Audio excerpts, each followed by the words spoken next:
Coke Zero? Who likes Coke Zero? Let me know in the comments. Including the following counties: Central Virginia, Orange. In Northwest Virginia, Madison. The hazardous weather conditions are expected until 8 a.m. Tuesday. Impacts: flooding of rivers, creeks, streams, and other wetland and flood-prone locations is imminent or occurring. Additional details at 8:25 p.m.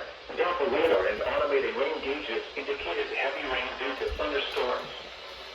Flooding is ongoing or expected to begin shortly in the warned area. Between 1 and 3 inches of rain have fallen. Additional rainfall amounts of 0.5 to 1.5 inches are possible in the warned area. Some locations that will experience flooding include Orange, Madison, Gordonsville, Brightwood, Ford, Madison Mills, Montpelier Station, Twyman's Mill, Old Somerset, Arota, Somerset, Locust Dale, Rochelle, Madison Run, Oak Park, Pratt, Shelby, Old South. Plan under www.weather.gov/safety/flood-to-flood safety and preparedness information. Turn around. Don't drown when encountering flooded roads.